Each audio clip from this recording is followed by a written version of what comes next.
Эврика, минем әйтәм, точно театр артисты буласым килә. Мин үзем дә артык теге чәчрәп тормый идем элек. Элек бик Хәзер карап сезгә вай дип әйтмәсәң. Алло, мин театрда әле. Йылмаймый да, сөйләшми дә, йөрми дә. Кайнар сәлам барыгызга да. Бу Димәк дип аталган подкастның чираттагы чыгарылышы һәм аның алып баручысы мин Илүзә Касыймова. Бүген бездә кунакта иң кызыклы, хис кичерешләргә бай һөнәр ияләренең берсе Кәрим Тинчурин исемендәге татар драма һәм комедия театрының актрисасы Резидә Сәләхова. Сәлам барыгызга да, хәерле көн Илүзә, сәлам барыгызга да. Ничек хәлләрең дип сорыйг инде. Әйбәт, Аллага шөкер хәлләр. Әйдә башта сөйләшеп куйык, сез дип эндәшергәме, син дипме? Мин үзем генә килдем бит. Юк, син диген. Беләсеңме, театрга эшкә урнашкач, олы артисткалар, Роза апа Хәбибрахмановалар, Ислам апа Мәхмүтовалар, урыннары җәннәттә булсын инде. Сез дип сөйләшәбез инде. Тере легендалар бит инде, хөрмәт иткән артистларыбыз. Шунда алар әйттеләр: "Якын итсәң, безне син дип эндәш. Әгәр якын итмисең икән, сез дип дәвам итәрсең." Шуннан без сингә күчтек. Шуңа күрә әйдә бер-беребезгә син дип эндәшик. Моның бер нәрсәсе дә юк. Син дип эндәшәбез алайса. Һәм беренче сорауларның берсе: иң беренче булып театр белән кайчан таныштың? Һәм ни өчен нәкъ менә Кәрим Тинчурин исемендәге театрны сайларга булдың эш урыны итеп? Башта инде ничек итеп әлеге һөнәргә килүем турында сөйлим. Мин кичкенәдән актриса булырга хыялландым дип әйтә алмыйм. Андыйлардан түгелмен, ләкин шулай да кичкенәдән спектакльләр карап үстек. Әле бик кичкенә вакытымнан, кичкенә вакытта әти безне Шамил Фәрхетдиновның ниндидер бер әкиятенә алып барды үзебезнең театрга, Тинчурин театрына. Шуннан бер генә элемент, менә бер генә сүрәт истә калган. Ниндидер бер зур колаклы герой идәндә аркасына тәгәрәп ята һәм аяклары, куллары белән чәбәклиме. Менә бөтен әкияттән шундый бер сүрәт калган. Мин ул вакытта бик кичкенә булганмындыр инде, хәтта мәктәп баласы да булмаганмындыр. Мәктәп чорыннан истә калган спектакль, ул Камал театрына бардык без дусларыбыз белән. Изләдем бәгърем сине дигән спектакль, Туфан абыйның инвалидлар турында, ике инвалид яшь йөрәкнең мәхәббәте турында. Шундый тәэсирләнгән идем шул вакытта. Ләкин анда да әле артистка булам дигән фикер, хыял барлыкка килмәде. Ләкин шул вакытта ук инде театр дөньясына битараф түгел идем. Мин кичкенә класста идем әле ул вакытта, ләкин шул изләдем бәгърем сине спектакленең эченә кирип китеп, йылый караганым исемдә. Бераздан инде чапты атым Казанга, ниләр белән һәм башка Тинчурин театрына Гайфи бабай Илән давай дигән спектакльгә барганыбызны да хәтерлим. Аннан соң инде ничәдер ел, 10 ничә ел узгач, мин әлеге спектакльдә үзем уйный башладым. Менә шундый кызык фактлар. Инде ни өчен нәкъ менә театр артисты булырга теләдем һәм кайчан әлеге фикергә килдем дигән сорауга булай дип җавап бирер идем. 9нчы сыйныфны тәмамлар алдыннан үземә әйтәм, мин 9дан соң китәм дигән карарга килдем. Гәрчә гимназия бездә инде китмә, кал, әйдә аннары 11-не тәмамла инде дип үгетләсәләр дә, мин инде китәргә карар кылдым. Ни өчен? БДИдан курыкканга күрәме? Әллә ул вакытта әле БДИ юк әле ул вакытта. Менә бәлки минем классташларыма беренче ел эләктем икән, эләкмәдем икән, хәтерләмим, ләкин мин мәктәптән киткәндә әле бер нинди БДИлар, ЕГЭлар бер нәрсә юк һәм мин бишлегә генә укучы бала буларак, мин инде алай имтиханнан куркып тормас идем дип уйлыйм. Сәбәбе ул түгел иде. Ләкин ничектер инде үземә шундый карар кылдым. Мин үземә максат куям икән, әйтеп куям икән, менә шулай булачак, менә башкача булмаячак дип. Димәк, мин аны тормышка ашырам. 9дан соң китергә булдым. Әйе, ул ниндидер иҗат белән бәйле профессия иде. Музыка училищесына кирикмәлләр дип уйладык. Чөнки мин беренче сыйныфтан музыка мәктәбендә укыдым, фортепиано классы буенча. Анда бит инде параллель музыка әдәбияты, сольфеджио, вокал, ансамбль, хор, безнең 5 кыздан тора торган ансамблебез бар иде. Инеш дигән, без инде шәһәр чараларында һәр даим җырлый идек. Үземне инде вокалист дип санамасам да, мин бер заман 9нчы сыйныфны тәмамлаганда музыка училищесына керергә карар кылдым. Әни белән сөйләштек. Хоровое дирижирование дигән факультет бар икән. Билгеле инде мин ялгыз җырлау факультетына керә алмыйм. Аның кадәр инде минем теге вокал ниләрем юк. Сәләтем дим инде. Шуңа күрә хоровое дирижирование дигән факультетка керергә карар кылдык. Әни белән бардык, белештек, имтиханнарны белештек. Инде менә әзерләү курсларына йөри башлыйм дигәндә генә мин театрыбыз артисты, Татарстанның халык артисты Илгизәр Хәсәнов белән таныштым. Ул мине шигырь сөйләүчеләр конкурсына әзерләде. районда беренчелекне яуладым да шәһәргә үттем һәм шул вакытта мине әзерләгәндә Илгизар абый әйтә: "Бала, менә быел театр училищесына безнең ул вакыттагы Тинчурин театрының баш режиссеры Рәшит Заһидуллин курс җыя. Керәсең килмиме синдә? Бар ниндидер сәләт инде, үзеңне сынап карыйсың килмиме?" ди. Миндә менә әйтерсең генә ниндидер лампочка кабынган кебек. Мен әйтәм: "Әйе! Эврика, минем әйтәм, точно театр артисты буласым килә." Мин өйгә кайттым канатланып. Әйтәм: "Әти, әни, мин драма артисты булам. Мин театр училищесына керәм." Булды, хәл ителде. Әниләр шаккаттылар инде, ләкин каршы килмәделәр. Безнең гаиләдә гомумән балаларның теләгенә каршы килү юк иде кичкенәдән. Һәр кеше шәхес, һәр кеше үзенчә фикерли. Әлбәттә, алар безгә юнәлеш бирәләр иде, ләкин инде каршы килмиләр иде. Шулай итеп, Илгизар абыйга мин рәхмәтемне әйтеп, әйе, кереп карыйк әле, мине әзерләгез әле зинһар дип аңа мөрәҗәгать иттем. Ул мине керү имтиханнарына әзерли башлады. Ул вакытта инде май айлары иде бугай. Июльдә инде имтихан. Бер ай дәвамында әзерләндек тә, июльдә имтиханнарны тапшырдым да, шулай итеп мин ул вакыттагы Тинчурин театрының баш режиссеры Рәшит Заһидуллин курсына укырга кирдем. 4 ел буе Рәшит Галиевичта укыдык та, шуннан инде шунысын әйтергә кирәк. 18 кеше укырга кирдек. 9-ыбыз гына чыктык һәм шуның 4-сен генә театрга алдылар. 9-ы кая китеп бетте? 9-ы кем кая? Училищеда укырга җиңел түгел. Актерлык профессиясын бик җиңел һөнәр дип уйласалар да кешеләр: "Эй, сезнең эш нәрсә инде, сәхнәгә чыктың, җырлыйсың, биисең, бәйрәм кебек гел" дип уйлыйлар бит инде. Матур күлмәк, матур прическа, менә шулай дип уйлый кеше. Ләкин әлеге матурлык артында күпме тир, күпме күз яше, күпме көч түгелгәнен кеше күз алдына китерә алмый. Менә училищеда укыганда да җиңел булмады. Юкка гына шушы 9 кеше сибелеп калмады инде курстан. Шулай итеп без 9 гына кеше калдык һәм шушы 9 кешенең бары тик 4-сен генә Тинчурин театрына эшкә алдылар. 2 кыз һәм 2 егет без. Ул минем ул вакыттагы әле группадашым гына, бүгенге көндә инде Ирем Артем Пескунов, мин, коллегам Илфак Хафизов һәм Лия Вилданова дигән бик сәләтле төркемдәшебез бар иде. Ул 5 ел театрда эшләде дә, аннан соң инде төрле сәбәпләр аркасында китте иҗат дөньясыннан. Аннан инде Зөлфәт, курсташыбыз Зөлфәт Мәскәүдә ГИТИСны тәмамлап кире театрга кайтты. Шулай итеп без бүгенгесе көндә дә Тинчурин театрында 4 төркемдәш, Зөлфәт, Артем, Илфак, мин эшләп киләбез, Аллага шөкер. Инде менә 15нче юбилей сезонын ачып җибәрдек. Аның да инде уртасына барып җиттек. Менә шулай итеп театр дөньясын сайладым, менә шулай итеп Тинчурин театрына эләктем, Аллага шөкер. Һәм мин моны зур бер уңыш, зур бер бәхет дип саныйм. Чөнки училищега кергәндә, яисә инде институтка керәсеңме син, әгәр дә син баш режиссер курсына эләксәң, синең театрга, ул җитәкләгән театрга эләгү шансың, мөмкинлегең күп. Әгәр дә инде син актер кешегә эләгәсең икән, ягъни синең остазың, мастерың актер икән, әйе, ул сиңа һөнәрне бик яхшы бирәчәк, ләкин ул сиңа бер нәрсәдә вәгъдә итә алмый. Әйе, ул сине эшкә урнаштырам, театрга алам, урнаштырам дип вәгъдә итә алмый. Шуңа күрә инде 2004 елда нәкъ менә Рәшит Заһидуллин курсына эләгүем минем бик зур бәхетем, бик зур уңышым дип саныйм. Шәп. Әйе, Аллага шөкер. Театрда яки кинода төшү өчен, актер булу өчен гомумән театраль белем кирәкме, яки әгәр дә син сәләтле, үҗәт һәм шундый тырыш кеше икән, шушы һөнәр иясе булып буламы? Элек булган инде, әлбәттә. Менә Исламия апаны искә алдык бит инде. Исламия апа Мәхмүтова гомумән Тинчурин театры дигәч, иң беренче кеше күз алдына гел Исламия апалар килеп баса бит инде. Хәлил абый белән Исламия апалар исән чакта аларны сорыйлар иде. Кая эшлисең Тинчуринда? Мәхмүтовлар ни хәл анда дияләр иде. Ягъни алар театрыбызның йөзек кашлары булдылар.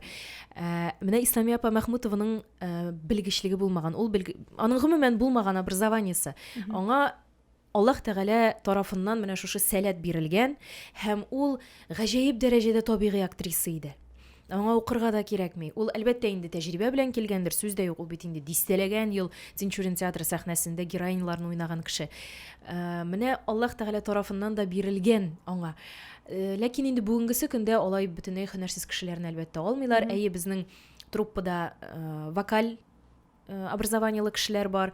Ул менә Илнур Байназаров консерваторияны тәмамлап, бездә артист булып эшли уңышлыгына. Айсылу Мөсәлләмова шулай ук җыр факультетын тәмамлап, бездә актриса булып эшли. Андыйлар бар. Ләкин алар шулай ук күпмедер дәрәҗәдә укыганда актерлык осталыгын өйрәнгәннәр бит инде. Һөнәрләре бар, бер якын бит инде. Әйе, иҗади һөнәр шулай да. Ләкин инде бөтенләй һөнәрсез кешеләрне инде бүгенгесе көндә алай дәүләт театрына эшкә алмыйлар дип уйлыйм. Бездә инде бөтенесе хәзер һөнәрле, бөтенесе белгеч, дипломы буенча артист кешеләр. Аңлашылды, рәхмәт. Сәләт белән генә ерак китеп булмый. Безгә инде һәр даим укытучыбыз әйтә иде. 3% сәләтең булса, 97% син тырышырга тиешсең, син хезмәт куярга тиешсең, син эш сөючән булырга тиешсең, эшләргә тир түгәргә. Авыр чаклар булды училищеда укыганда. Аудитория идәненә ятып идәннәрне кыйный җылаган чагымда булды. Нәрсәгә сайладым бу юлны? Авыр миңа, булмый миннән, сәләтсез мин дигән. Ләкин насыйп булгач, менә шулай ахырга таба барасың икән, шулай итеп кызыл дипломга тәмамлап, тәки артистка булдым, Аллага шөкер. Әйттегез бит әле 3% сәләт булырга тиеш, аннары 97% тырышлык. Тагын нинди булырга тиеш менә шушы театр өлкәсендә кайнаган кеше? Ул инде әлбәттә уялчан булмаска тиеш ул кеше. Ләкин тормышта мин үзем дә артык теге чәчрәп тормый идем элек. Элек бик Хәзер карап сезгә вай дип әйтмәсең. Юк, без бик тыйнак балалар идек. Әйе. Менә хәзер минем улым шундый тыйнак, мин әниемә әйтәм инде, әйтәм, әни кемгә ошап шундый тыйнаксың бу дим. Әтисе дә ут шикелле, әнисе дә инде чәчрәп тора. Бу кемгә ошап шундый уялчан, тыйнак, инде кеше алдында пыхтайтмый, бик нитә инде киеренкелеккә керә инде шундый. Әни әйтә, сез үзегез нәрсә идегез соң? Апаң да, син дә менә кая утыртып куясың, кешегә баргач инде бигрәк тә, яисә безгә кунаклар килсә, кая утыртып куясың, шунда утыра идегез, селкенми дә идегез, сүздә тын да чыкмый иде сездән ди. Шуңа күрә, бәлки әле әскәр дә, улым да, Алла бирсә, ачылып китәр дип уйлыйм. Заманында мин дә менә бик тыйнак идем. Хәзер дә инде мин үземне теге тыйнак түгел дип әйтә алмыйм. Кирәк чакта мин тыйнак, кирәк чакта үҗәтлек тә кирәк безнең профессиядә. Чөнки йоклап йөрсәң, мөмкинлекне кулдан ышкындырсаң булмый ул. Менә русча шундый бер шәп фраза бар. Оказаться в нужное время на нужном месте. Менә бу шундый дөрес әйбер. Бу ушул уңыш дигән, удача дигән нәрсәдер инде. Безнең профессиядә ул да бик мөһим. Чөнки бик сәләтле булырга мөмкинсең, ләкин үзеңнең режиссерыңны очратмасаң, яисә режиссер сине күреп ала алмаса, син аңа кызык булмасаң, сиңа рольләр бирмиләр дигән сүз. Шуңа күрә менә режиссер да сине күреп алып, синең сәләтеңне, режиссерга кызыклы актриса булу, актер булу да бик мөһим. Үҗәтлеккә килгәндә инде мин үземнең үҗәтлегемне бер еш кына эшкә җигәм, аның берсе ул Акчачәкләр фильмы белән бәйле. Заманында 2014 ел инде бу. Димәк, тиздән инде 10 ел була Акчачәкләрне төшергәнгә. Миләүшә Ләбибовны шалтырата, продюсер, Акчачәкләрнең продюсеры. Сиңа роль бар иде ди, Илһамия роле, укып кара әле, яңадан исеңә төшер дә, мин синнән җавап көтәм диде инде. Мин яңадан шушы романны, роль бар дигәч, инде 3 суткада вжит итеп укып чыктым да, Илһамияның җизнәсе белән бер түшәккә ава дигән фразасына җитүгә мин, мәйтәм, юк, Миләүшә Ләбибовна, рәхмәт, мин мондый рольдән баш тартам. Беренче кино эшем, һәм мин тамашачы күңеленә шундый теге җилбәзәк, тискәре образ белән кереп каласым килми дим. Шуннан ул әйтә, Дилә Фрүз роле ничек сиңа?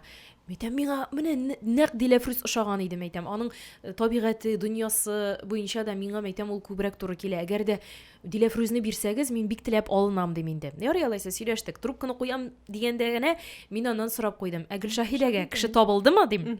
Ул әйтә инде, юк, шул табылмады, менә яңадан кастинг оештырасы була инде, таба алмыйбыз әле менә. Шуннан, нигә әллә килеп карыйсың киләме дим. Әйтәм, нигә юк дим инде, килеп карыйсым килә дим. Менә шул вакытта үҗәтлегемне эшкә җигеп, мин шул сорауны бирмәгән булсагыз, бәлки мин Гөлшәһидәне уйнамаган булыр идем. Шуннан инде кастинг көннәре билгеле булды. Кастинг үтә йөстерле кастинг үттек инде, башта ялгыз, аннары парлап та карадылар. Шулай итеп без төп рольләргә Динар Хөснетдинов белән билгеләндек. Акчачәкләр дигәннән без дә бик яратып карадык ул фильмны инде.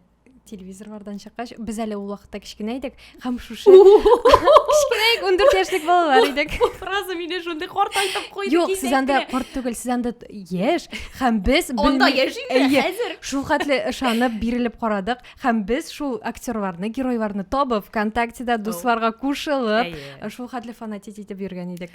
Ул вакытта Илүзә, мин нинди зур эшкә алыначагымны аңламаганмын. Популярлык китерәсен дә аңламаганмын. Шундый масштаблы эш икәнен дә. Һәм гомерлеккә, мәңгелеккә архивка шундый зур эш кирип каласын да мин аңламаганмын икән.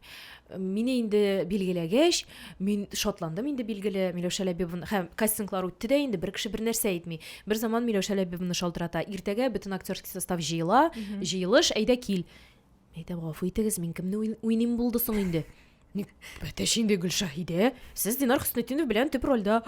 Менә шулаймыни, анда инде шатланганнар, шатлык булды, ләкин ни дәрәҗәдә зур эш икәнен аңламаганмын. Шуннан инде ел буе съемкалар барды анда, чөнки җәй дә, кыш та кирәк бит инде, көз дә, яз да, ел буе барды бу съемкалар. Ул менә шундый рәхәт чаклар. Хәзер уйлыйм да әйтәм, шундый рәхәт булган икән. Ул Хәния апа Фәрхиләр авылына кайтып, алар белән бергә торып, Хәния апа пешергән бәлешләрне ашап, аның кулларын тота-тота фильмга, съемкада теге фильмга төшүләр, ул Динар белән кыт-кыт килүләр, ул Дилә Фрүзне уйнаган Гөлназ Галимуллина белән дуслашып калулар. Шундый җылы хәтирәләр Акчәчәкләрдән, Аллага шөкер. Әлбәттә инде Акчәчәкләр буенча да, Гөлшаһидә образы буенча да төрле фикерләр ишетергә туры килде һәм бу нормаль. Кемгәдер ул ошамый, кем өчендер минем халатым кыска, билем калын, чәчем ак, күзем соры түгел һәм башкалар. Ләкин гомумән алганда, бүгенгесе көндә дә әйтәләр инде ул татар фильмнары арасында әлегә иң уңышлы фильмнарның берсе дип. Һәм шундый зур эштә, тарихи эштә катнаша алуыма мин шундый бәхетле һәм Миләүшә Ләбибовнага, режиссерларыбызга Аллаһ Тәгаләмә бик рәхмәтле. Аллага шөкер, менә шундый тәҗрибә булды тормышымда. Әйттегез бит әле, тәнкыйть тә булды, төрле яклап фикердә ишетергә туры килде дип. Ә менә тәнкыйтькә актерлар, актрисалар ничек карарга тиеш? Ничек кабул итәргә? Колак салырга кирәк, инде сүз дә юк. Ләкин кайбер кеше бик күңеленә авыр ала, якын ала. Мин элек тә башта, элек үзем дә шундый идем. Ләкин хәзер инде мин тәнкыйтьне күпмедер дәрәҗәдә фильтрларга өйрәндем һәм яисә әнием белән, я ирем белән, Артем белән уртаклашып, уртага салып сөйләшергә һәм бу дөрес тәнкыйтьме, әллә дөрес тәнкыйть түгелме, шуны хәл итәргә без өйрәндек буга инде, фильтрларга өйрәндек кебек. Әгәр дә бу дөрес тәнкыйть икән, әлбәттә мин үзгәрергә тырышам. Бәлки чыннан да мин анда артык бу рольдә, мәсәлән, инде теге яисә бу рольдә мин бәлки артык кычкырып көләмдер. Минем героиняма карата менә мондый тәртип бәлки чыннан да туры килмидер. Һәм башкалар. Әгәр дә инде бу кешенең миңа ниндидер шәхси мөнәсәбәте бик үк уңай түгел икән, анда инде аңлашыла аның ни өчен тәнкыйтьләгәне, шулай бит. Человеческий фактор дигән нәрсә бар һәм ул журналистларда да юк түгел. Һәм бу нормаль хәл. Кемдер әйтә бит инде, черный пиар тоже пиар дип. Тәнкыйтьләп язалар икән, ярар андый да кирәк. Гел мактаулы кыз. Андый истә кала да әле. Гел мактаулы кыз булып кына йөреп булмый бит. Андый да булсын, мондый да булсын. Һәм гомумән битараф булмасыннар, иң мөһиме. Менә шунысы куандыра. Язсыннар, күрсәтсеннәр, сөйләсеннәр. Шәп җавап бу. Бүтән хейтерларга да. Һәм менә шундый кызыклы итеп сөйлисез бит инде үзегезнең тормышыгызны. Бер көнегезне сөйләп китегез әле. Режим ниндирәк булырга тиеш, ниндирәк сезнең режим, көн ничек дәвам итә? Нинди булырга тиешлеген белмим. Ләкин минеке бер акыллы кеше Җенбикәдер син ди инде. Син кеше түгел, син җиндер ди. Җенбикә дип кушамат такты инде ул миңа. Темп бик кызу. Һәм мин үзем моңа риза, һәм миңа шулай рәхәт. Бу инде декрет ялына кадәр дә шундый темпоритм иде, тормышның темпы. Башта ул вакытта инде әлбәттә театрда эш бик күп иде, декрет ялына кадәр. Чөнки һәрбер премьерада уйнап килә идек, хәтта икшәр премьера параллель рәвештә чыгарган чакларда булды. Мәсәлән, төшкә кадәр, менә шу яңа ел алдыннан бигрәк тә инде була иде ул. Төшкә кадәр әкият репетицияләре барса, төштән соң инде олылар спектакльнең репетициясе, кич белән тагын әле спектакль уйныйсың һәм эт булып кайтып керә идең. Хәзер инде мин декрет ялына киткәндә үз урыныма 14 төп ролемә кеше кертеп калдырдым. Инде декреттан чыккач без ике составта уйныйбыз. Сентябрьдә мин уйнасам, октябрьдә дублерым, аннары ноябрьдә мин, декабрьдә ул, менә шулай алмашып уйныйбыз. Димәк, инде минем театрда эшем күпмедер дәрәҗәдә кимеде дигән сүз, кичләрен инде бигрәк тә. Булай репетицияләргә килгәндә, шулай ук ул бит премьера чыгарганда, әлбәттә, син көн сайын театрда 10-нан 2-гә яисә 4-кә кадәр репетицияләр бара. Әгәр дә син бу әзерләнә торган премьерада катнашмыйсың икән, димәк синең театрда әлегә эшең юк дигән сүз. Декретка кадәр менә күп вакытым театрда уза иде. Училищеда да укыта идем инде, ул вакытта ук студентлар укыта идем. Хәзер театрда эш бераз кимеп китте. Аның каравы Шаян ТВда мультфильмнар тавышландырам. Март айында әлемдә мэрия тарафыннан бик шәп проект ачылды. Ул да булса Апуш балалар театр студиясе. Анда сәхнә теле укытам. Училищеда сәхнә теле укытуымны дәвам итәм. Китап ФМга килеп, кай вакыт китаплар яздыргалыйм. Менә ялкынга да чакырды. Менә ялкынга да чакырдыгыз бит әле, рәхәт булып китте, рәхмәт. Шулай итеп, анда-монда эш күп, Аллага шөкер. Әле сөйлә дигән бик кызыклы проекты бар мэрияның. Ул теге 1-2 айда балаларга, мәктәп балаларына һәм балалар бакчасы балаларына 20 дәрес бирү матур сөйләм буенча. Ул проект булды, аңа да шактый гына вакыт сарыф ителде. Хәзер бит инде бала булгач, аңа да игътибар кирәк, аның белән дә шөгыльләнергә кирәк. Шуңа күрә иртәнге 9-нчы яртыдан төнге 10-га кадәр кай вакыт инде кичке 6-га кадәр чабабыз. Ләкин шушы темпоритмның минем өчен бик мөһим булганлыгын мин декрет ялына чыккач кына аңладым. Чөнки декретта тынычланып каласың бит инде. Бигрәк тә бәби тугач, әле бәби туганчы мин корсагымны киереп һаман укытып та йөрдем, шигырь сөйләп тә йөрдем, ә менә инде бәби тугач өйдә утырып калдым. Бәби әле сиңа елмаймый да, сөйләшми дә, йөрми дә. Ул бары тик ашый да йоклый. Мин җылы идем, еш кына. Чөнки миңа авыр иде шушы Бу арбадан төшеп калган. Әйе, арбадан төшеп калган кебек булды инде. Артык шушы тыныч ритм, шушы тыныч тормыш рәвеше миңа бөтенләй туры килми икәне ачыкланды һәм мин рольләремне сагынып, әскәргә монологларымны сөйли идем. Әскәрне йоклатканда аңа җырларымны җырлый идем рольдәге. Җылыйсы урында җылап сөйләп, көләсе урында көлеп сөйләп, шулай итеп саташа идем. Кыскасы. Шуннан инде әкрен генә концертлар алып барырга, мин концертлар кичәләрдә алып баргалым бит әле, ансын әйтергә онытканмын икән. Әскәргә 2 ай ярым булганда мине әкрен генә инде концертларга дәшә башладылар. Һәм шул вакытта әти-әнием һәм ирем миңа терәк булдылар. Алар инде Артем инде минем шәшәк кебек сула барганны күрә иде, чөнки мин артык озак утырсам өйдә, мин сула идем һәм мин аждахага әйләнә башлыйдым әкрен генә. Аждаханың бөтен авызыннан чыккан уты гадәттә кемгә тия? Якын кешегә. Һәм күрәсең, ул Артемга тия торган булгандыр инде. Ул менә шушы аждаха ялкыннарын туя башлагач, ул миңа әйтә иде: "Бәлки дус кызларың белән берәр кая барып кайтырсың, яисә берәр кая ял итеп кайтырсың, янда берәр эш тәкъдим итмиләрме, эшләп кайтасың килмиме?" дип. Чөнки ул аңлый иде. Кеше арасына чыгу һәм эшләп кайту, иҗатта кайнау минем өчен ял иде. Һәм минем өчен теге тулылану ысулы кебек иде. Шуңа күрә миңа нинди дә булса эш тәкъдим итсәләр, мин шундук инде Артемга шалтыратам. Артем, мәсәлән, анда 31 октябрь көнне миңа чара тәкъдим итәләр. 12-дән 6-га кадәр син бала белән утырып тора аласыңмы? Ул инде үзенең графигын карый. Ул булдыралса, ул булдыралмаса, әнигә шалтыратам. Әни дә ярар кызым, була, ял алырмын, бар дип тордылар. Аллага шөкер. Бик зур рәхмәт. Бүгенгесе көндә дә бала белән инде бер туган апам Миләүшә дә, әти-әнием дә бик нык булыша. Кайната да Мөслимнән үк килеп җитәләр кирәк дисәң, Аллага шөкер. Хәер хаклы барысы да. Алар безгә иҗат итәргә, яраткан эшебез белән шөгыльләнергә бөтен мөмкинлекләрне тудырып торалар. Аллага шөкер. Димәк, аңлашылды. Монда инде шәхси тормышка бераз гына урын әзрәк кала дигән сүз. Шуннан чыгып, менә инде сорауда туа, тискәре һәм уңай яклары әлеге һөнәрнең ниндиләрне билгеләп үтәр идегез? Бәлки аның менә тискәре ягы шул, үзеңнең шәхси тормышыңа вакыт калмаудыр. Ләкин минем бит шәхси тормышымда иҗат кешесе белән бәйле, Аллага шөкер. Артем да театр кешесе булгач, иҗат кешесе булгач, без Аллага шөкер аңлашып яшибез. Әгәр дә ул башка һөнәр иясе булса, юк, бәлки булмас иде дә. Чөнки мин үземнең тормыш иптәшемне бик озак сайладым түгел, уйладым озак кына. Кияүгә чыгарга тәкъдим ясагач та әле мин 1 ел буе вакытны сузып уйлап йөрдем. Чөнки минемчә һөнәр сайлау һәм тормыш иптәшеңне сайлау ул инде иң җаваплы мәсьәләләрнең һәм иң җаваплы мизгелләрнең берсе кеше тормышында. Иратмы ул хатын-кызмы? Менә шуңа күрә минем эшемнең андый тискәре яклары юк кебек. Юк, бар икән. Тискәре ягымы инде ул авыр ягымы, нинди генә халәттә булса да артист кеше ул сәхнәгә чыгарга тиеш.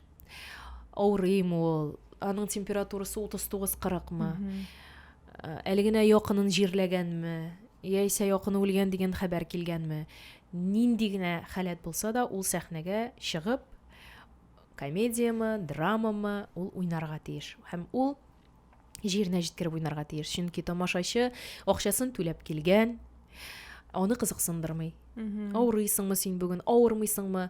Ул бәлки менә гомер эчендә беренче тапкыр килгәндер спектакльгә. Ни өчен спектакльнең сыйфаты синең халәтең аркасында аксарга тиеш. Әлбәттә, аксарга тиеш түгел. Шуңа күрә инде менә шушы авыр яклары бар. 39 температура белән уйнаган чакларда булды. 2 туган абыемны соңгы юлга озатканнан соң эшкә килеп, шешенеп беткән күзләр белән комедия уйнаган чакларда булды. Мөгаен тискәре ягы шушыдыр. Уңай яклары бик күп инде, Аллага шөкер. Ул Мәсәләнме? Бәлки без белмәгәннәре бардыр. Сез белмәгәннәре юктыр инде аның, Илүзә. Ул күңелгә рәхәтлек китерә торган эш, ләззәт бирә торган эш, ул үзе инде тоташ бер уңай яклардан гына, плюслардан гына тора. Чөнки ул сине терелтә, ул синең хәсрәтеңне оныттыра, ул сиңа көч бирә, энергия бирә. Кай вакыт шундый хәлсезләнеп каласың, кеше бит инде кичке 6-да эштән арып кайта. Без бит әле 6-да эшли башлыйбыз гына. Әле бит иртәнге 9-дан эшлисең 100 төрле эштә. 7-нче артта кичке спектакль башлана, кай вакыт инде хәл беткән була. Ләкин менә сәхнәгә чыккач, сәхнәдә валый дигән нәрсә ул чыннан да буш сүз түгел. Син үз энергияңны сарыф итәсең, тамашачыга үз энергияңны бүләк итәсең. Тамашачы сиңа шуның белән җавап кайтара. Рәшмәл Гәрәч гел әйтә иде. Халтурит итмәгез сәхнәдә. Син нинди мөнәсәбәт белән чыгасың сәхнәгә, ул сиңа шундый ук мөнәсәбәт кайтара. Әгәр дә син, ярый да, бүген былай гына уйныйм, 30 кеше инде залда дип, менә шундый мөнәсәбәт белән, ярый инде дип чыгасың икән, ул синең бүтән тискәре якларыңны лупадан күрсәткән кебек тамашачыга күрсәтәчәк, һәм тамашачы сиңа нәкъ менә шул дигән мөнәсәбәт кайтарачак дип. Шуңа күрә һәр вакыт 100% бирелеп эшләргә өйрәтте безне Рәшмәл Гәрәч. Нинди генә халәттә булсаң да 100% бирелергә без өйрәнгән һәм җиренә җиткереп башкарырга тырышабыз. Кай вакыт әйтәләр, "Абау, әле күптән түгел генә менә Мәдинә спектакленнән соң бер апа язды. Мин әни кеше буларак язам сиңа, балам, аның кадәр бетермә йөрәгеңне. Таушаласың бит, таушаласың, бетәсең син бала, бетәсең" дип. Аның кадәр елама, аның кадәр йөрәгең аша уздырма дип. Ләкин чыккач инде аны йөрәк аша да уздырмагач, нәрсәгә сайладым соң мин бу һөнәрне? Һәм нәрсәгә чыгам мин сәхнәгә? Нәрсәгә мин тамашачыны алдарга тиеш? Әгәр дә мин ышанып уйнарга миңа көч, кодрәт бирә икән Аллаһ Тәгалә, димәк, шулай эшләргә тиешмен мин аны. Һәм мин Аллаһ Тәгаләдән шуны сорыйм да, бөтен дөньямны онытып, шушы рольне башкарырга ярдәм итсәң иде дип. Мин ләззәтләнәм эшемнән, Аллаһка шөкер. Әйттегез бит әле 100% рольгә керергә кирәк, 100% эшне ахырына кадәр башкарып чыгарга дидегез. Нинди кагыйдәләр бар менә рольгә кергән вакытта? Һәм шундый кызык сорау, моны инде күп кенә безнең караучылар бирде. Ничек елларга? Елыйсы килмәй бит инде ул. Энче күз яшьләрен чыгарырга менә уйнаган вакытта. Аны күп кеше сорый инде. Яшь артистлар да сорый, Резидә, ничек сәхнәдә җылап җибәрергә дип. Әлбәттә, аның ниндидер бер тылсымлы кнопкасы юк инде. Булса, аны басар идең тиз генә. Кирә басар идең да күз яше агып чыгар иде. Ләкин юк инде, ул ничек дип аңлатырга да белмим. Аның күпмедер дәрәҗәдә хәзер инде 15 ел сәхнәдә эшләп, аның инде бер техникасы да бар. Ләкин мин аны аңлата алмыйм. Ләкин мин ул техника белән еш кулланам дип әйтмәс идем. Бу очракта бары тик теге яисә бу хәлләргә 100% ышану гына ярдәм итә. Мәсәлән, Чулпанда булсын. Мәсәлән, Чулпанны алыйк инде. Чулпан спектаклендә бер момент бар. Әнигә, минем бердән бер якын кешем ул әнием, һәм әнигә инфаркт суга. Әни больницада, аның гомере кыл өстендә, әллә исән кала, әллә юк, бәлки ул үлгәндер инде, бәлки скорый өлгермәгәндер, алып китеп һәм башкалар. Менә шушыны күз алдыңа китерәсең дә, үзеңне шушы хәлләргә куясың да, 100% ышансаң, күз яше ул үзеннән үзе бәреп чыга. Шуңа күрә предлагаемые обстоятельства дейбез инде русча. Теге яисә бу хәлгә ышанырга гына кирәк. Дөрес интонация, дөрес халәт, дөрес мимика ул үзеннән үзе килеп чыга. Андый вакытта инде син уйламыйсың, ой, тавышым минем сытылды микән, күз яшем чыкты микән, борынымдан ага микән, анда белмим, маңгаем сырланды микән, мин ямсыз күренәм микән, матур күренәм микән дип уйламыйсың инде син. Монда бөтен әйбер табигый буладыр инде ул очракта. Әйе, син аны инде контрольдә тотмыйсың. китеп Ул уйнайсың. инде теге тулысынча ышанасың. Ләкин контрольдә тотмыйсың дигән нәрсә дә бик үк дөрес түгелдер. Контрольдә тоту кирәк, чөнки син бөтенләй контрольдә тотмасаң үзеңне, димәк син инде акылдан язарга мөмкин дигән сүз. Һәрбер халәткә 100% ышанып, үзеңне бөтенләй контрольдә тотмасаң, син берәр көнне акылдан язарга мөмкинсең. Шуңа күрә ул контрольдә тота торган бер саташы булырга тиеш. Мәсәлән, шул ук Гамлетта Офелия акылдан яза һәм үлеп китә. Сүнгән йолдызларны алыйк, Гамлет ярый артта калды, инде тарихка әйләнде Офелия.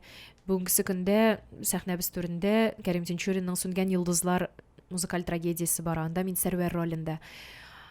Ул җаныннан да артык күргән сөйгән ярын сугыштан саклап калам, колагын гына боздырам дип, колагына агу салып, ул аны үтерә. Үз куллары белән үтерә.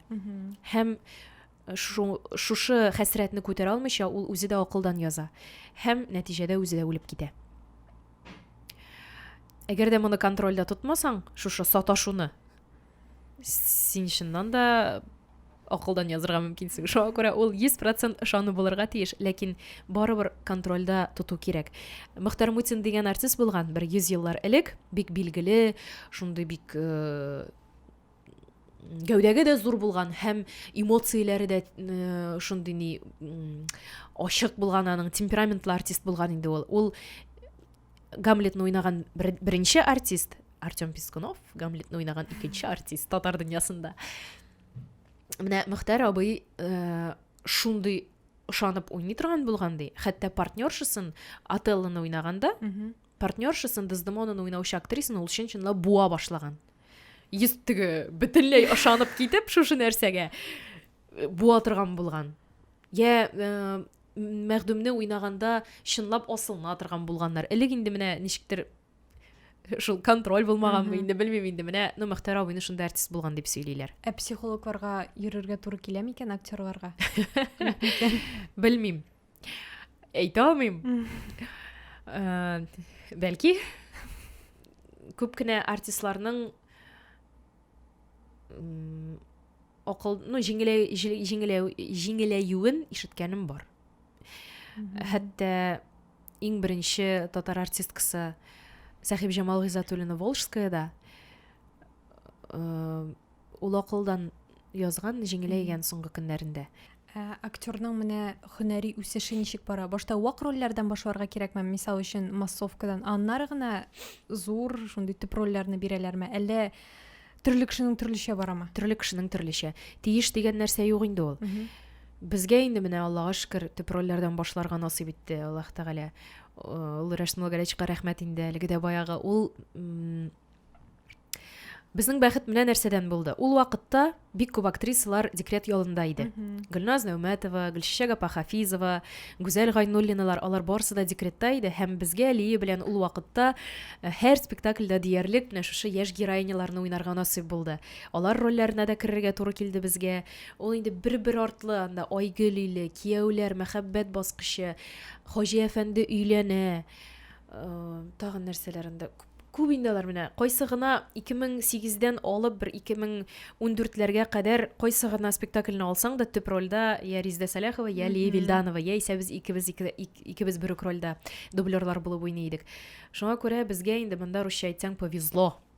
Кемдер инде әлбәттә бәләкәй рольләрдән башлап зурга күчмәскә дә мөмкин. Гомер буе эпизодта гына яисә икенче планлы рольләрдә генә утырырга мөмкин. Андыйлар кызганыч инде әлбәттә. Бу әлеге дә баягы режиссерның синдә кызыксынган булуы, син режиссерның яраткан димме инде кызыксыну уята торган артисткасы булырга тиешсең. Шуңа күрә эзләнүчән артист булу мөһим, акыллы, укымышлы артист булу мөһим. Чөнки сиңа режиссерың теге яисә бу фильмдагы мәсәлән да девчата дагы кебек инде дисә, син инде аны белергә тиешсең. Менә инде Амирхан Еникинең кыз һәм бала хикәясендәге сыман дисә, син аны белергә тиешсең. Шуңа күрә һәм әдәбиятны яхшы белергә кирәк, һәм географияны, һәм кино дөньясын, театр дөньясын, режиссерларны, драматургларны, чит ил әдәбиятын, бөтен нәрсәдән журналистлар кебек үк артист кеше дә хәбәрдар булырга тиеш. Менә андый артист белән эшләве режиссерга да кызык. Һәм хәтердә яхшы булырга тиештер инде актерларның. Ә менә сүзләрне оныткан вакытта нишләргә туры килә? Ничек чыгасыз бу ситуацияләрдән? Һәм суфлер ярдәме киләме? Бармы сезнең суфлер? Юк, хәзергесе вакытта инде суфлер дигән профессия юк дип беләм, ул элек булган. Чөнки элек артистлар менә сентябрьдә мәсәлән чыгарганнар да бер-ике атна эчендә спектакль, шул спектакльне уйнаганнар, ул төшеп калган, яңадан спектакль куйганнар.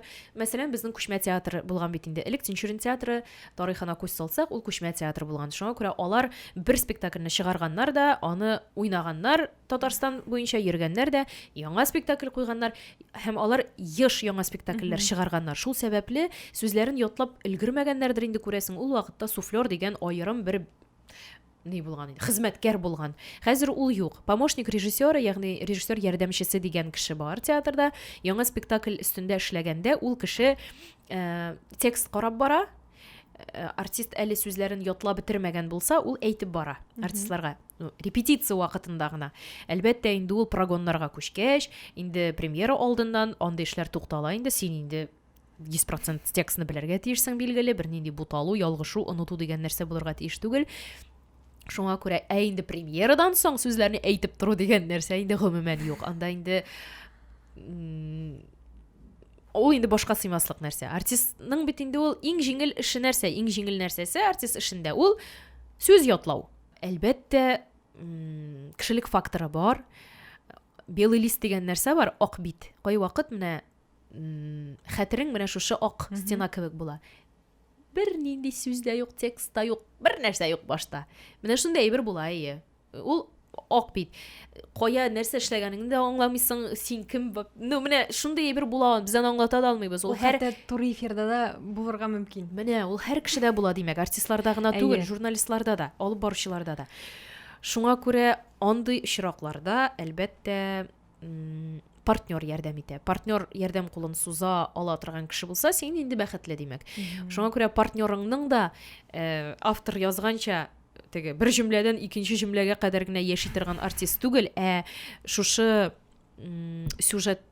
сюжетта кайный торган кеше, сәләтле артист булса синең партнерың, димәк, син инде бәхетле, сине коткаручы кеше була. Әлбәттә, бар шундый артистлар, алар теге үзенең текстын гына белә, үз сүзен сүзгә әйтеп бара, теге уң якка да, сул якка да тайпылмый. Андыйлар да бар инде әлбәттә. Ләкин шулай да безнең труппабыз көчле, безнең Тинчурин театры труппасы көчле, аны башка килгән режиссерлар да кат-кат әйтәләр. Тинчурин театрында труппа көчле, артистлар ни дип, төрле жанрларны уйный алырдай артистлар дип. Шуңа күрә бездә кем белән генә уйнасаң да үзеңне шанычлы кулларда икәнеңне аңлыйсың, чөнки партнер син булай дип әйтмәкче идеңме дип булса да, ул сиңа ярдәм итә, синең фразыңны исеңә төшерә, Аллага шөкер. Әйтәләр бит әле, дөрестөрме, юктырмы, әмма дә ләкин минем ишеткәнем бар, актерга бирелгән рольдән ул берничек тә баш тарта алмый диләр. Алай түгелдер инде ул. Калса. Артист бит инде ул шундый җәнлек, шундый хайван. Ул бер кайчанда рольдән туймый. Аның нәфсе көчле, зур аның нәфсе, аңа бер кайчанда роль җитми. Аңа биргән саен биреп торсыннар иде дигән теләк белән яши ул. Нормаль артист булса инде, һәр хәлдә.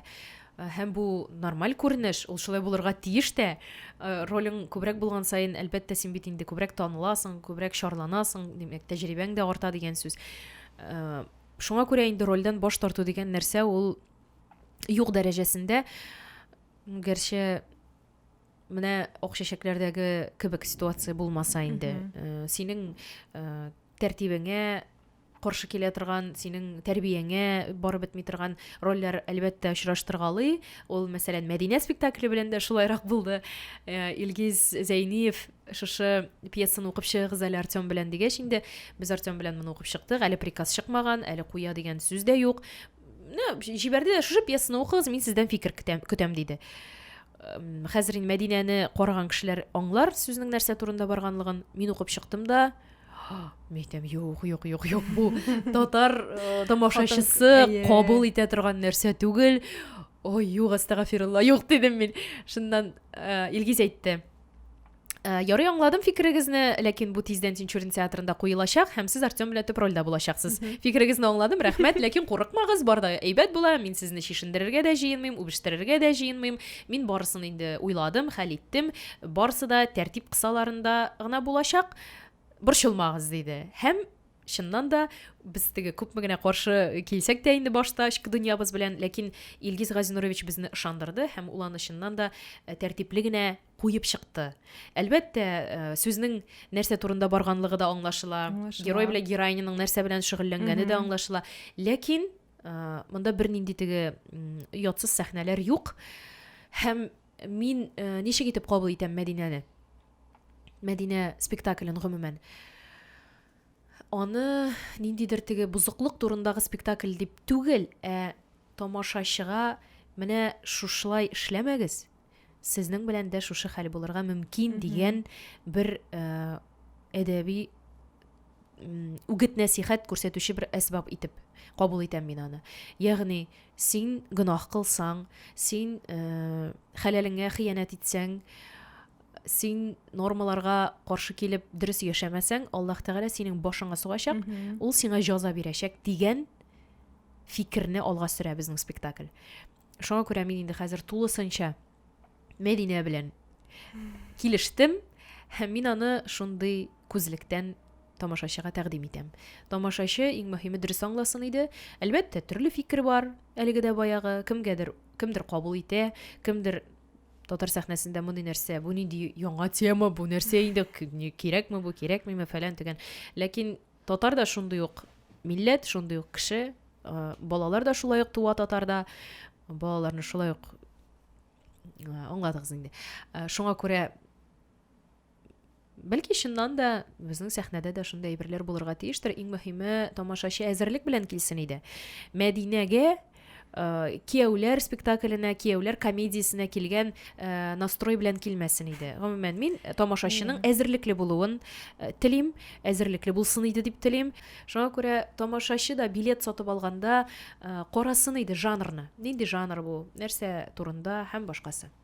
Мин дә менә әлеге сәхнә әсәрен карадым һәм караган вакытта мин гел тамашачыга игътибар итәргә яратам. Ничек карый икән ул аны, аларның реакцияләре нинди икән дип. Мин тыныч кына менә бу карап кына утыра алмыйм. Һәм шунда иратлар бар иде. Анда Мәдинә нәрсәдер әйткәчме, сугыша башладылар бит әле алар. Һәм Мәдинә аны жәлләп ярдәмгә килә яңадан. Ох, хатын-кыз, шул инде ул хатын-кыз. Менә шул хәтле ышанып карыйлар. Әйтерсең лә чын әйбер бара сәхнәдә. Аның иң зур бәя менә шушы инде безнең өчен.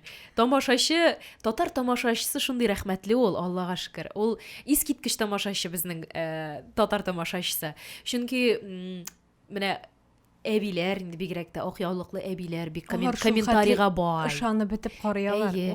Андый вакытларда әстәгъфирулла, эй Аллам, уф Аллам, ниши бу, кая бара? Ана шундый комментарийларны без еш ишетәбез. Әле менә син иратлар да хәтта комментарий биреп утыра дисең. Менә иң кыйммәте, иң кадерлесе шушы, тамашачы 100% кирип китеп ышанып карый икән, аннары үзенең фикерен белгертә икән, әле ул фикер уңай фикердә булса, менә иң мөһиме шушы, шуның өчен эшлибез. Тамашачы өчен иҗат итәбез. Заллар буш булса, безнең дә кирәгебез юк. Тамашачы булсын, без аларга хезмәт итәбез. Аларга я рәхәт булсын дип, я уйланырга ниндидер материал бирәбез, ризык бирәбез, я рухи яктан байтабыз. Барысы да алар өчен, шуңа күрә алар да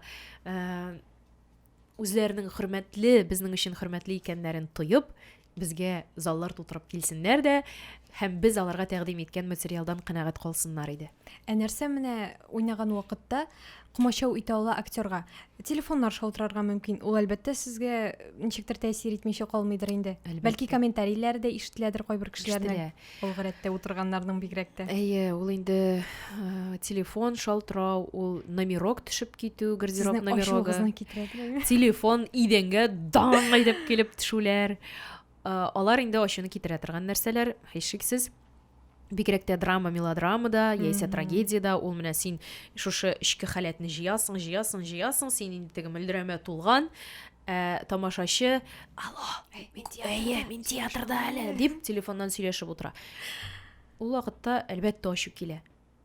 Комедиядә ул алай ук бик нитми инде, бүлдерми, ләкин драмаларда бүлдерә һәм җыйган теге напорны киметергә мөмкин. Ул комачаулый торган нәрсә. Шуңа күрә телефоннарыгызны сүндереп куегыз Шиксез. театрга барганда. Тем более Резидә Сәләхова тавышы телефоннарыгызны тавышсыз режимга куегыз дип әйтә тора. Юк, барыбер шуны калдыралар кайберәүләр. Һәм иң кызык сорау, актерларның хезмәт хакы нәрсәгә бәйле? Һәм актер булып бай буламы? Не бит инде ялтыравык күлмәк киеп килдем әле. Артистларның хезмәт хакы уйналган ролиннән дә тора.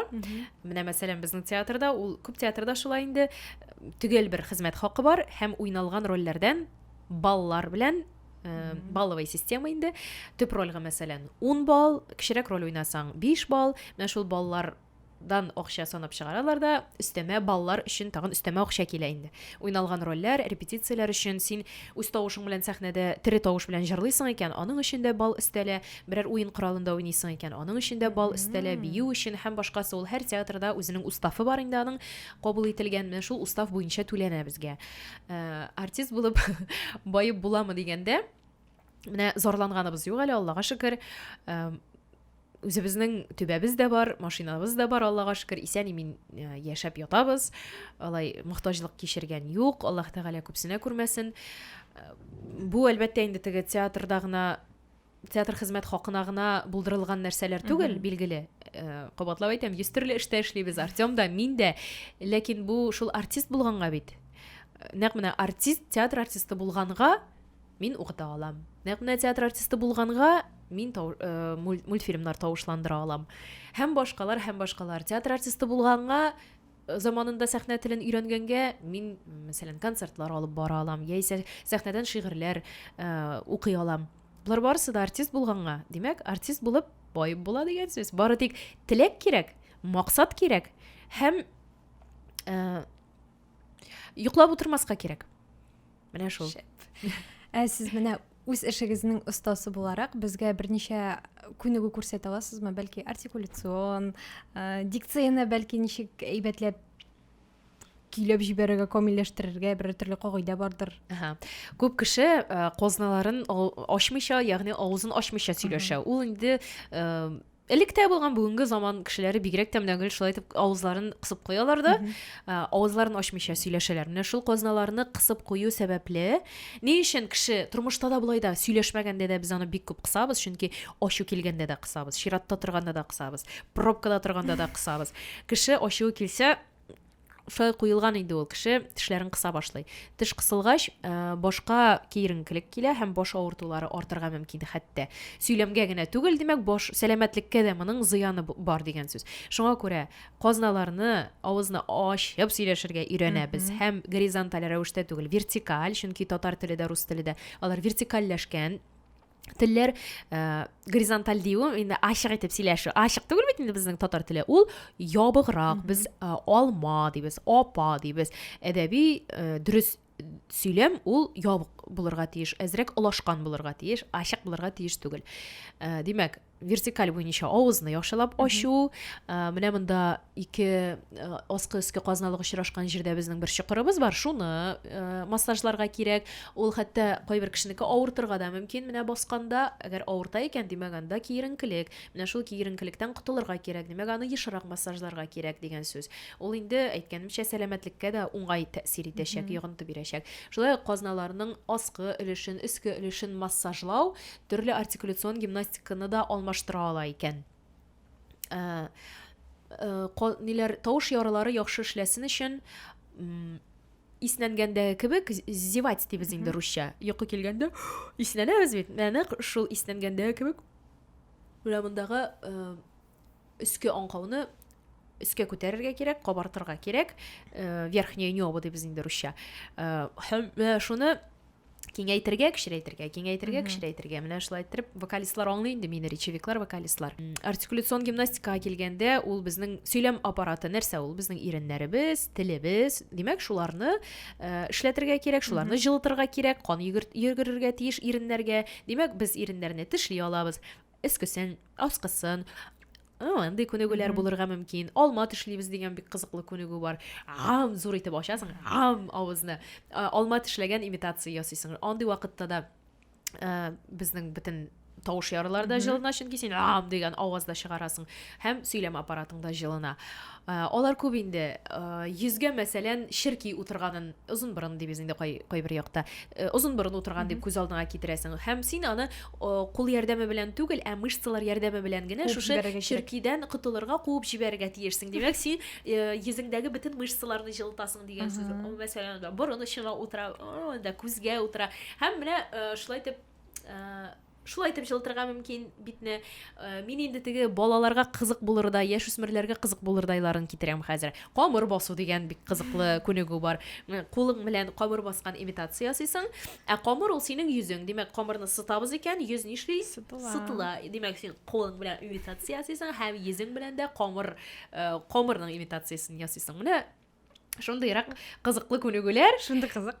Чынлап та. Рәхмәт. Тавышны җылытыр өчен инде регистрларны куша торган күнегүләр бар. Ул мәсәлән, берәр нәрсәне аңламаганда без түбәннән өскә дип сорыйбыз инде, әйме? Менә нәкъ шулай ук балага яисә анда кешегә шундый максат куясың. Син аңламадың. Менә хәзер шуны яңадан сора. Кит инде дигән мәгънә белән. Син аңладың да, нәрсә дип җавап бирәбез? Өстән аска төшәсең. Менә бу тавыш регистрларын җылыта торган тагын бер күнегү. Ягъни кешегә уен аша аңлатсаң, ул кызыграк та була. Менә шулай итеп аңлатырга тырышабыз да инде студентларга да һәм апуштагы балаларга да. Рәхмәт сезгә бик зур. Рәхмәт сезгә. Һәм менә шундый сорау. Сез бит инде студентларны да укытасыз, һәм балаларга да дәресләр бирәсез. Нәкъ менә шушы театр белән үзләренең тормышларын бәйләргә теләгән кешеләргә киңәш түгел, менә нәрсә турында аларны кисәтеп куяр идегез? Менә шулай булачак әле монда. Инде аудитория идәненә ятып елаячаксыз әле сез, һичшиксез, чөнки һәрбер артист миңа калса үтәдер, андай бердән җиңел генә бирелми. Бер һөнәрдә җиңел генә бирелми. Сварщикның да, тимерченең дә үз авырлыгы, укытучының да, укытучы һөнәренең дә үз авырлыгы, сыер савучының да билгеле, кемнеңдер эше физик яктан авыр, кемнекедер эмоциональ яктан авыр. Актерлык профессиясе укыганда бигрәк тә ул һәм эмоциональ яктан, һәм физик яктан авыр читен профессия. Училищега кирү белән үк менә мин 14 яшьтә студент булдым. 14 яшьтә мин бит әле балачага 9-ны тәмамлап училищега кирип киттем һәм мин иртәнге 9-нчы яртыдан төнге 10-га кадәр укыйм. Бу 12 сәгатьтән артык дигән сүз. Һәм аның күбесе физик күнегүләр белән бәйле. Сәхнә теле, син көне буе сикерәсең, пара буе. Сәхнә хәрәкәте, билгеле, инде син сикерәсең дә сикерәсең. Бию, пара буе сикерәсең.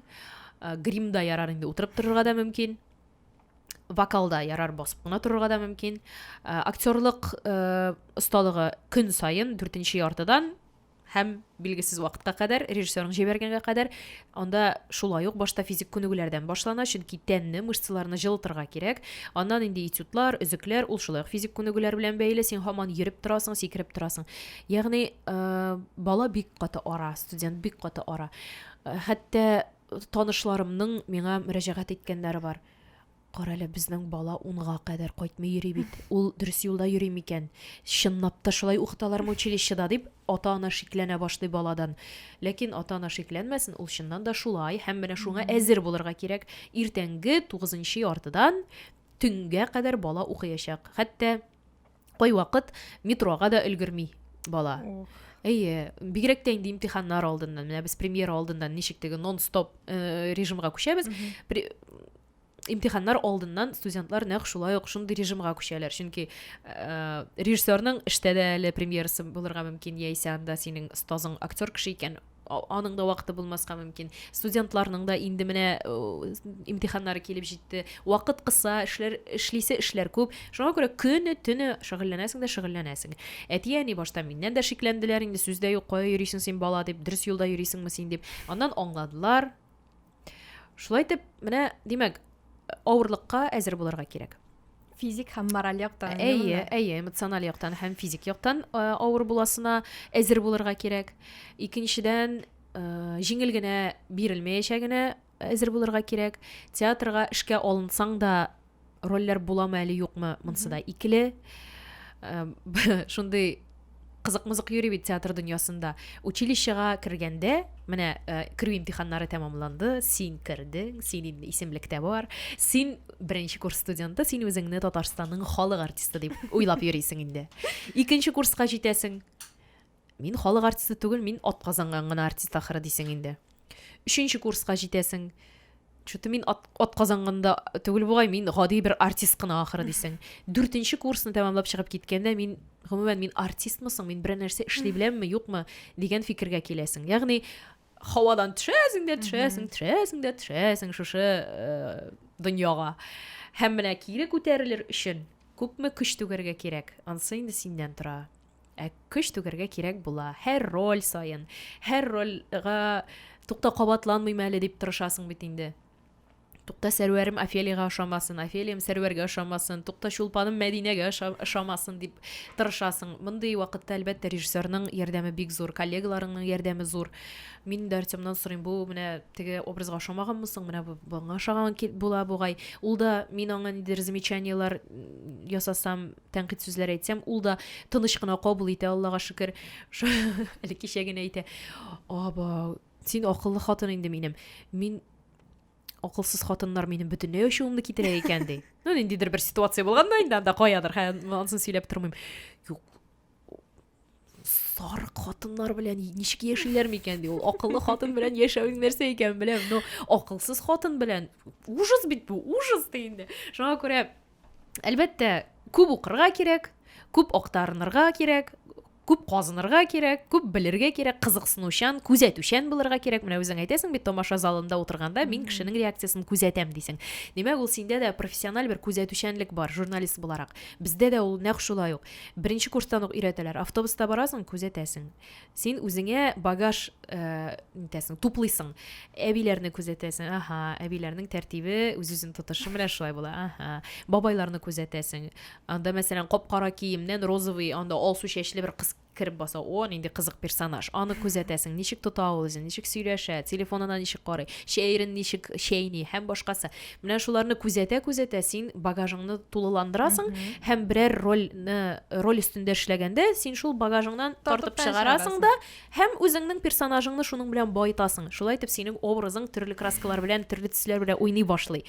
Ул һәрбер төсне сиңа режиссер аңлатып мәтәшми, ул сиңа бер юнәлеш бирә, бурыч куя синең алда. Ә син ул бурычны ничек итеп тормышка ашырасың? Әлеге образыңа нинди төсләр кушасың? Ансы инде синнән һәм синең тәҗрибәңнән һәм синең менә шушы аркаңдагы букчаңнан тора. Шуңа күрә күзәтергә, өйрәнергә, укырга, гел өйрәнергә, укырга, камилләшергә кирәк. Камиллекнең шиге юк. Рәхмәт. Шул кадәр күп мәгълүмат, шул кадәр күп кирәкле, файдалы шундый фикерләр яңгырады бүген. Инде бөтенесен дә тыңлаганнардыр, ишеткәннәрдер дигән өметтә калабыз һәм тагын бер тапкыр сезгә бик зур рәхмәтне әйтәбез. Бик зур рәхмәт Илүзә үзеңә, Ялкынга бик зур рәхмәт. Инде YouTube-тагы каналны да, безнең подкастларны да, безнең дим инде хәзер подкастларны да карап барсыннар иде. Иң мөһиме файдалы булсын. Шушы сөйләшүдән соң кемдер үзенә берәр файдалы мәгълүмат алган булса, мин бәхетле, димәк, юкка түгелдер. Алыштыргысыз Резидә Сәләховага әлбәттә инде тагын бер тапкыр рәхмәтләр һәм тагын зур рәхмәт әйтәбез без инде Китап радиосына. Алар безгә менә шушы зур мотор студияны бирделәр, тапшырдылар. Аларга бик зур рәхмәт. Һәм рәхмәт нәкъ менә сезгә, кадерле тамашачыларыбыз дип эндәшәбез. Караганыгыз өчен, комментарийлар, лайклар калдырганыгыз өчен. Барыгызга да алыштыргысыз дидең бит әле, шуны гына әйтим әле. Беләсеңме, алыштыргысыз кешеләр юк икән. Ләкин кабатланмас кешеләр бар. Моны мин декретка киткәч аңладым. Мин декретка киттем һәм мин киткәннән театр эшеннән туктамады бит. Театр дәвам итә. Чөнки минем урыныма башка кешеләр керде. Димәк, алыштыргысыз кешеләр юк дигән сүз. Ләкин кабатланмас кешеләр бар. Шуңа күрә, тамашачылар, сез барыгыз да һәрберегез кабатланмас зат һәм шуны онытмагыз. Ялкыннан аерылмагыз. Исән сау. Пока-пока.